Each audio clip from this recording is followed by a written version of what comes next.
Boa noite, igreja, boa noite, meu amigo, boa noite, minha irmã. Graça e paz da parte do nosso Deus e do nosso Senhor Jesus Cristo.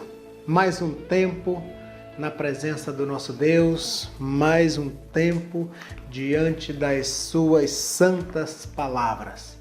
E o desejo do nosso coração é que estas palavras encontrem um lugar bem especial aí no seu coração.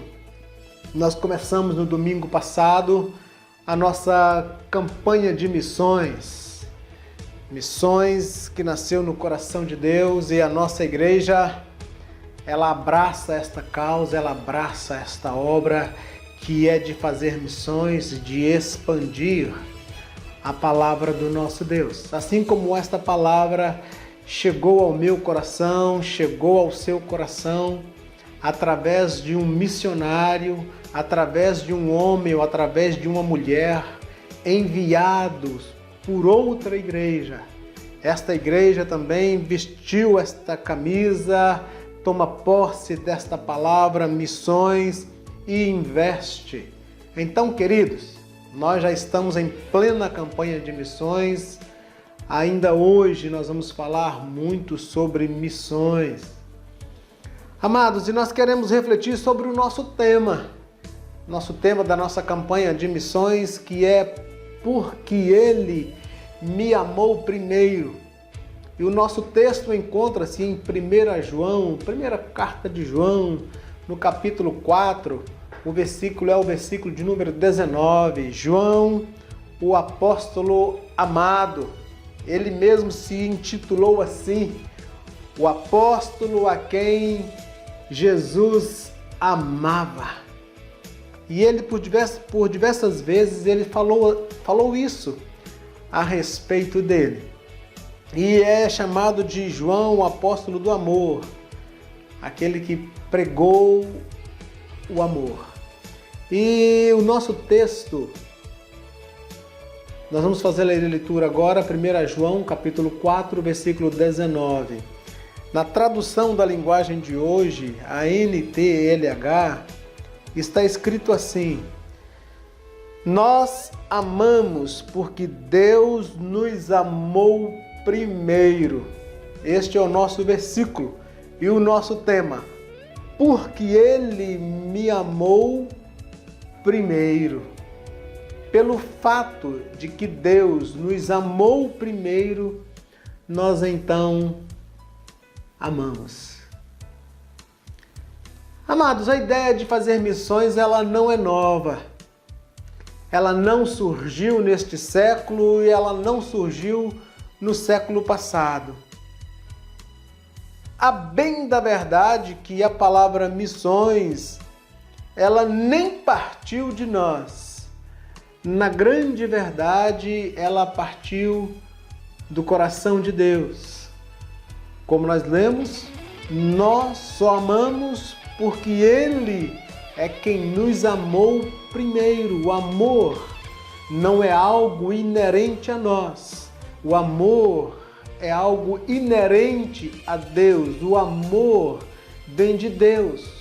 O próprio João escrevendo, porque Deus é amor.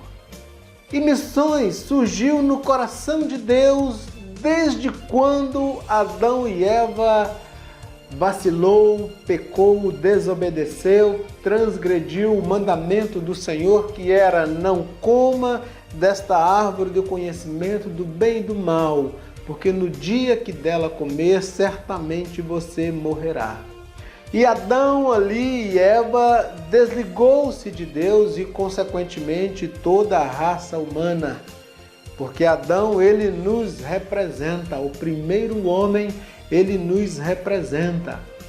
E junto com Adão caiu toda a raça humana. Mas o desejo de Deus de ter o homem de volta, ele abriu uma grande promessa. Ele fez uma grande promessa de nos religar novamente. Em Gênesis, no capítulo 3, versículo 15, ele faz a promessa do Redentor que esmagaria a cabeça da serpente. Então surge aqui já no coração de Deus o desejo de nos resgatar, de nos fazermos voltar para Ele. Só que de uma forma especial, muito peculiar e muito diferente, porque assim como o homem, atente-se a isso, assim como o homem escolheu se desligar de Deus, agora o homem precisa escolher querer religar. O homem escolheu o errado, o homem escolheu desligar-se, agora o homem precisa escolher ligar-se a Deus novamente. E desde então Deus oferece oportunidades variadas para o homem voltar às suas origens, voltar ao amor, encontrar-se novamente com a graça, com isso que nós chamamos de maravilhosa graça. Graça é o amor imerecido, é favor imerecido. Nós não merecemos, mas Deus nos ama. Nós desobedecemos, mas Ele quer e quis e quer nos amar. E Ele nos ama incondicionalmente. E então, após a queda, já nasce no coração de Deus o desejo de resgatar o homem. O homem que escolheu errar, agora precisa escolher o acertar.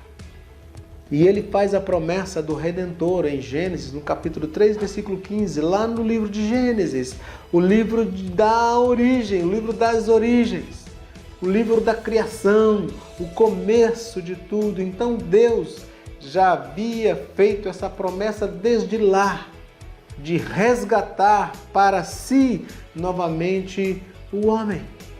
E depois disso, depois dessa promessa, ele chamou Abraão e prometeu fazer dele uma grande nação. Depois de Abraão, ele escolheu Israel, o povo para nos servir de exemplo. Depois de Israel, com Israel, ele fez um pacto através da lei, na tentativa de resgatar o homem através da obediência. E depois disso veio os profetas, através dos seus ensinamentos. E depois dos profetas veio então aquele que esmagaria a cabeça da serpente, Jesus Cristo, e este, o Santo de Deus. E ele veio e nos deixou exemplos. Ele nos deixou formas, ensinamentos, nos deixou um legado muito especial através da sua vida. Ele nos mostrou como fazer, como nos religar, como ter de Deus dentro de nós. E Paulo, escrevendo aos Gálatas, no capítulo 4, ele disse que na plenitude dos tempos, no tempo certo, no tempo ideal, no tempo predeterminado e determinado, no tempo escolhido por Deus, Ele enviou o seu único Filho. Desde o Gênesis até então, Deus veio traçando planos, formas e meios para nos resgatar, para nos religar a Ele novamente. Mas a Bíblia diz que por um homem entrou o pecado. E por um homem o pecado havia de sair do nosso meio. Então veio Jesus Cristo e se fez propiciação pelos nossos pecados. Ele fez aquilo que nós não conseguimos fazer durante toda a nossa vida, que a humanidade não conseguiu fazer durante toda a sua vida, ser obediente a Deus. E ele veio e se tornou obediente. E por ser obediente, ele pagou um alto preço, pagou com a sua vida, sendo obediente até a morte. E assim ele cumpriu toda a lei, todo o mandamento. Aquilo que Adão quebrou, desligou, ele veio e consertou e religou. E a graça superabundou em nossas vidas. Deus tinha um só filho e fez dele um missionário. Um só filho, gerado de Deus. O gerado é aquele que nasceu do próprio Deus. Não foi feito como nós. Ele foi gerado. Só um gerado poderia gerar em nós essa restauração completa que foi quebrada com a desobediência. E Deus pegou o seu único filho e disse: vá. E ele, em obediência, ele veio e esteve entre nós durante aproximadamente 33 anos e meio. E durante 3 anos e meio ele escolheu 12 homens e lhes ensinou como nenhum outro mestre, mostrou como nenhum outro mestre até então havia mostrado como fazer para agradar ao Pai. E ele veio e agradou a Deus em tudo, e o processo de missões continuou. O próprio Deus se encarnou para cumprir o desejo do Pai de religar, fazendo missões. Deus tinha o único filho e fez dele um missionário. Ele esteve entre nós durante 33 anos e 3 anos e meio ele escolheu 12 para dar sequência a esta missão que começou no Gênesis, no capítulo 3. Atente-se a isso, querido. E ele fez dele um missionário. E como é que Jesus fazia missões? 3 formas, bem sucintas e bem simples. Primeiro, ele ia atrás. Mateus, no capítulo 9, versículo 35, está escrito: Jesus percorria todas as cidades e povoados, curando e libertando. Ele ia atrás. No princípio também foi assim, quando Adão pecou, se escondeu de Deus, Deus ia atrás. Adão, onde estás, Adão? E agora o Deus encarnado vem e percorre por todas as vilas e cidades e povoados, curando e libertando, quebrando os grilhões da separação. Separação agora já não mais, agora unindo cada um de nós com Ele. E Ele veio e percorria, Ele ia atrás, mais uma vez, Deus fazendo missões, Ele ia. E nós temos vários exemplos aqui, poderíamos citar vários, mas eu quero citar 2, por exemplo, a mulher samaritana. Ele sabia da separação e ele disse: não pode ser assim, eu vou atrás dos perdidos.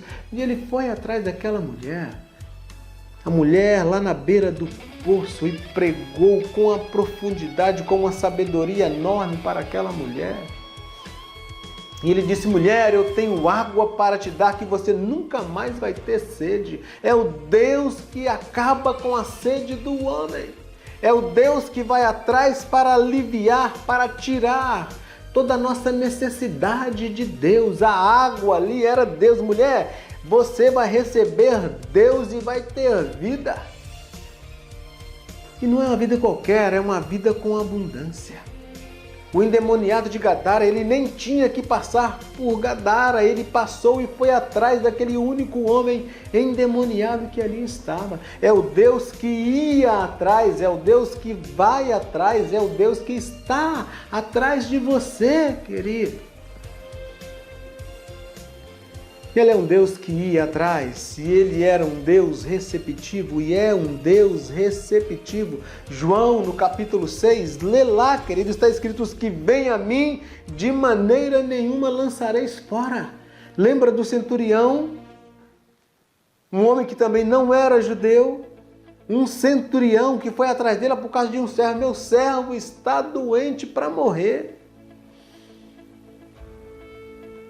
E ele disse: eu vou lá. O centurião disse: nem precisa ir, manda só uma palavra. Jesus é o Deus que recepciona. Receptivo, querido. E Jesus é o Deus que demonstra amor, demonstrava amor e que demonstra ainda amor. João, no capítulo 13, Jesus demonstrou o seu amor servindo. Ele, depois de cear, tirou os seus vestidos, cingiu-se com uma toalha, lavou os pés dos discípulos e os enxugou. Queridos, Jesus fazia missões indo atrás, sendo receptivo e demonstrando amor. É a nossa forma, é o método usado pelo Mestre e é o método que nós precisamos fazer, porque Ele fez primeiro. Ele veio, amados, para nos ensinar e nos ensinou o que precisamos fazer: ir atrás das ovelhas perdidas. Há muitas ovelhas que não estão neste aprisco, que não estão nos nossos apriscos. Há tantas ovelhas perdidas da casa de Israel. Precisamos fazer missões sendo receptivos, queridos. Aqueles que vêm a nós, aqueles que vêm ao nosso templo, aquele que vem à nossa casa de oração, aquele que vem à nossa presença, aqueles que nos procuram, demonstremos amor, queridos. Jesus Cristo, Ele fez muito mais do que lavar os pés. Ele lavou e enxugou os pés. Nós aprendemos que se faz missões com Jesus servindo. Jesus demonstrou amor servindo. Então, queridos, é óbvio, o exemplo de Jesus é que é óbvio que devemos seguir o exemplo de Jesus. Jesus se propôs ficar na contramão do normal, este mundo que jaz do maligno.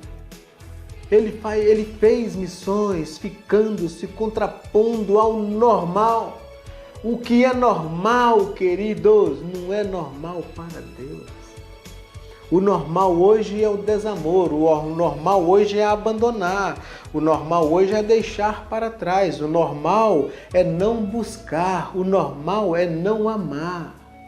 Mas Jesus veio e nos mostrou, querido, o que é que nós precisamos fazer. E isto Ele nos ensinou, e os 4 evangelistas, todos eles registram. Jesus deixou uma missão para os seus seguidores. Ensinou os 12 uma missão fantástica. E esta missão nós herdamos como discípulos seus. Ele deixou para os seus seguidores. E esta missão está registrada em Mateus, no capítulo 28, versículo 19 ao versículo de número 20. E está registrada também por Marcos, no capítulo 16, no versículo 15. Está registrado também por Lucas, no capítulo 24, versículo 46 ao versículo 49. E está registrado também por João, no capítulo 20, versículo 21. Que missão é esta, querido?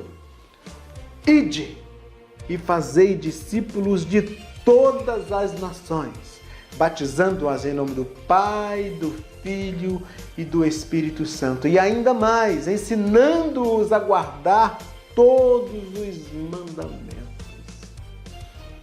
Todos os 4 evangelhos registram este mandamento. Mateus, Marcos, Lucas e João. Todos eles escreveram a respeito deste mandamento: ide e fazei discípulos de todas as nações. Ide, fazei. Fazer significa, segundo o dicionário, desenvolver algo a partir de uma certa ação. Quero repetir: desenvolver algo a partir de uma certa ação, realizar, pôr em prática. Ou seja, significa, querido, fazei discípulos de todas as nações, pôr a mão na massa. Foi o que Deus fez conosco, queridos. Ele pôs a mão literalmente no barro, Ele moldou, Ele amassou o barro, Ele nos fez com as próprias mãos Fazer discípulo é isso, é eu ir e fazer com as próprias mãos, com cuidado, com esmero, com zelo, com desejo, com amor, com desejo intencional de fazer vida na vida daqueles que não têm vida. Foi isso que Jesus veio trazer, vida. É o que nós precisamos produzir, vida, sendo canais de bênção na vida dos outros, produzindo vida. Deus quer nos usar como meios, como ferramentas para produzir vida. Ide e fazei, pôr a mão na massa.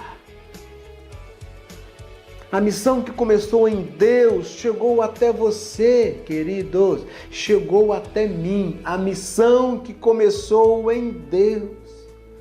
Agora escute isso, querido, finalizando. Escute isso. Deus está trabalhando desde o princípio. Desde o Gênesis 3, Deus já está trabalhando e nós temos ainda hoje este privilégio. Atente-se a isso, amado. Temos ainda hoje este privilégio de trabalhar no trabalho do próprio Deus.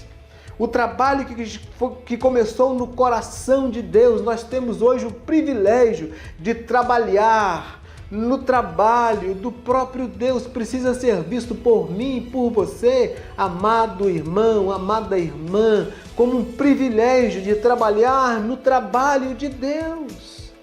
Quando Deus colocou essa frase no meu coração, eu falei assim: Senhor, que lindo, que maravilhoso, que fantástico, que bacana trabalhar no trabalho do próprio Deus, que Deus é que gerou isso no seu coração. Foi gerado no próprio coração de Deus de nos religar. E nós estamos nesta função de fazer missões religando os desligados a Deus através de Jesus Cristo. Deus investiu em nós o seu Filho. E nós precisamos investir em gente, querido, fazendo deles discípulos. Em nome do Pai, do Filho e do Espírito Santo. Fazendo isso por quê? Porque Ele nos amou primeiro. Nós amamos porque Ele nos amou primeiro. Se eu amo, eu vou. Se eu amo, eu faço. Se eu amo, eu invisto. Porque foi isso que Deus fez. Deus ama. E Ele investiu em nós o seu único Filho. Façamos isso, igreja amada. Investamos no reino, no trabalho que começou no coração de Deus. Nós temos o privilégio de fazer o trabalho de Deus. O trabalho que o seu Filho veio dar sequência. E Ele deixou esta incumbência para nós. Vá, filhos, vá e faça discípulos. Vá e saqueie o inferno para povoar os céus. Que Deus complete essa palavra aí no seu coração, querido. Que produza vida e que nós possamos transmitir esta mensagem da maravilhosa graça de Deus, que é de religar aquilo que foi desligado. Vistamos esta camisa do reino, querido, e vamos trabalhar no trabalho do próprio Deus. Receba esta palavra, meu querido, receba esta palavra, minha irmã, no nome santo de Jesus. Amém. Glória a Deus. Deus te abençoe, meu irmão, e até uma próxima oportunidade, no nome santo de Jesus. Amém. Glória a Deus.